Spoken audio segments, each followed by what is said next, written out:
Hold up.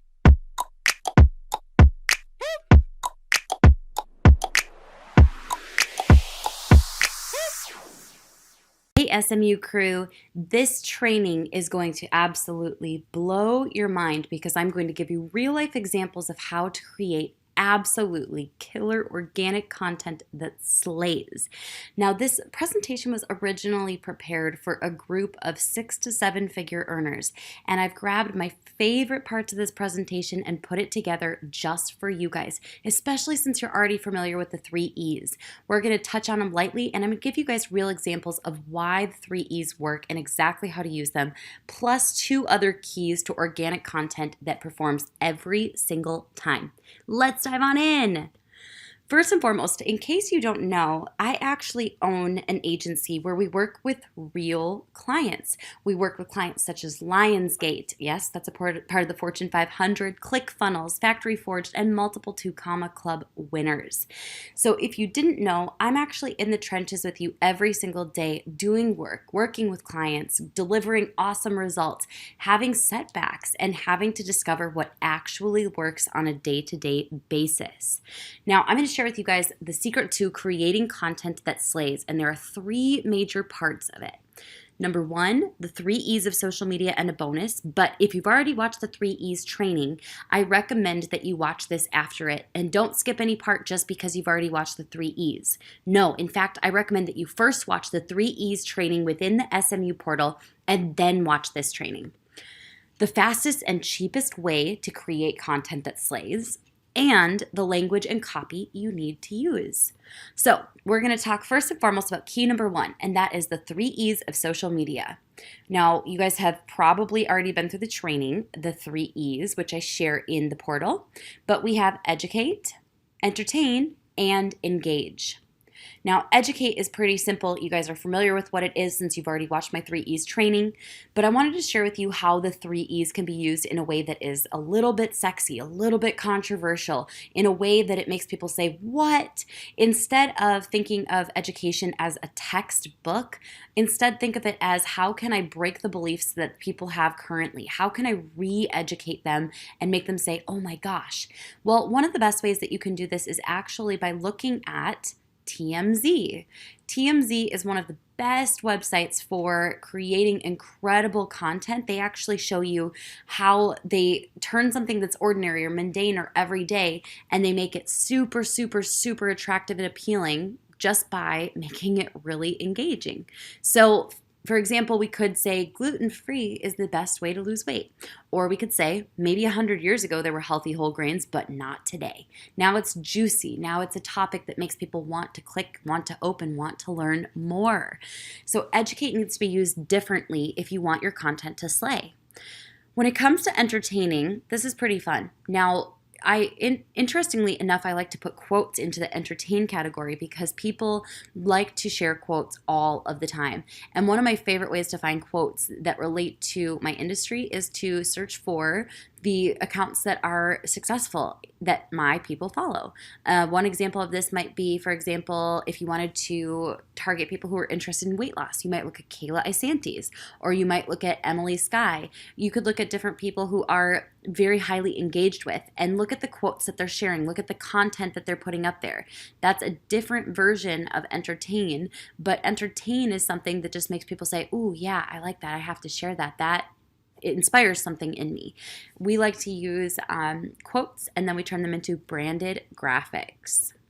Now, when it comes to engage, these are a little bit different than you would normally assume. This has nothing to do with you, nothing to do with your brand or your client's brands, but instead it has everything to do with posts that get engagement. And yes, they're going to be simple. How do you like your coffee?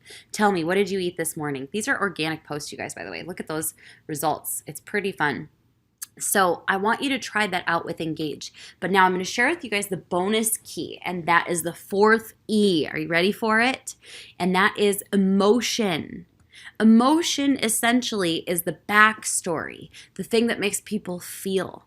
And one of my favorite ways to use emotion in content that slays for my clients is I think about what are the objections people have to this. So let's say we were talking about Social Media United, for example. The objections people might have is, that can't work for me. I don't have any time. I didn't go to school for business, right? All of those objections might naturally come up. So what I like to do is I like to tell the backstory of people who have been there, done it, and beat the odds. And when you do that, suddenly you discover that, of course, people engage with it because it relates to them and their backstory. So not only is it killing the objections that they have to the products or services that you're offering, but it also provides with a compelling pull. People want to engage with it. It hits you somewhere in the feelers, and that's a good thing. All right, let's dive on into key number 2, the fastest and cheapest way to create content that slays. Are you guys ready for it? I wonder if you can guess what it might be. It is none other than video. Now, the good thing is you don't need a big budget or tons of fancy equipment. Yes, I do have all of those things in place now in my business, but oftentimes my best videos, my best performing videos have literally been created on my phone with a 1 to 3 minute Facebook Live. Took me minutes, took no extra equipment, and then I just uploaded it straight to Facebook from there. Now, of course, we can get so much more fancy than that. We can add InShot to create little emojis and text on the video that we want to add. You can add great lighting. You can do all kinds of things. But I like to keep it as simple as an iPhone and a Facebook Live because that's so simple that you can't say no to it. No one can say, I can't afford that. Even if you have a Samsung, you can do the same thing. I'm going to share with you guys the perfect script for a Facebook Live. Okay, are you guys ready for it? Number 1, hook them in with the problem. What is it that people are wanting to know?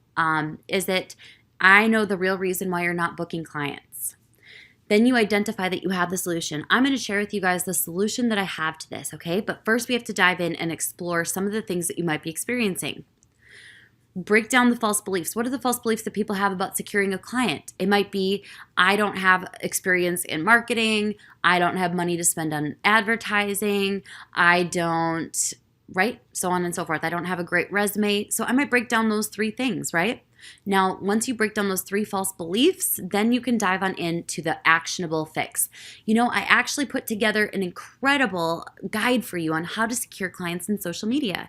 In order to access it, and call to action. Go to the link in the copy and download that. It's free for you, blah, blah, blah, blah, blah. This is the perfect script for a Facebook Live, and now you have no excuses to not go live on Facebook and create the fastest and cheapest form of content that slays. Who's loving this? All right, key number 3, language and copy. Now, this is really important because most people are using the wrong copy for social media. And if you're like, Rachel, I don't know what copy means. Okay, let me explain it to you in a way that totally makes sense. Copy is essentially the writing that you use. Maybe it's the caption above your video. Maybe it's the copy, it's the writing in your emails. Maybe it's the writing that is on your graphics. Copy is essentially the words that people read that explain things to them. Now, when copy is in perfectly proper English all the time, people see advertising and sales a million miles away. Instead, you have to start to look at the language in which your specific market speaks. So if your client's audience is a bunch of millennials, you're going to want to use different language than if your client's audience is 65-year-olds. It's just a matter of fact. You have to use the language in which the market speaks. Now, let's take a peek real fast because this is kind of interesting. I grabbed a bunch of tweets. A couple of these people you guys are familiar with. I grabbed some tweets from millennials, and I wanted you guys to notice the way that they communicate. Nothing is in proper English, right? Kind of crazy. It's a very interesting kind of broken speak of language, and that is very normal with millennials today. Now, if we look at an older generation, I grabbed some posts from different people who are an older generation. They all seem to just kind of share graphics and videos, and they don't really necessarily always have an explanation. Maybe it's just a graphic. Kind of interesting, huh? Now, the interesting thing is 30-year-olds, 30 to 45-year-olds, generally speaking, prefer long-form copy. I've noticed this time and time again. They like paragraphs that explain things, that go into depth, and they seem to be a generation that actually prefers a little better grammar. Kind of interesting. But what I want you to do is I want you to research 5 people. Maybe it's for yourself or maybe it is for your client's target market, who are dream clients or customers. Maybe it's 5 that they already have. Maybe it's 5 that you see could be potentially perfect clients. and study the copy and language that they use on their social media. Yeah, you've got homework from this one. And that is going to support you in creating organic content that slays. If you're watching this in the Facebook group, I want you to comment below and share with us what your biggest aha was from this training. If you're watching it in the portal, go on over to the Facebook group and share with us what you found to be immediately actionable. I'll catch you guys later. Bye, SMU crew.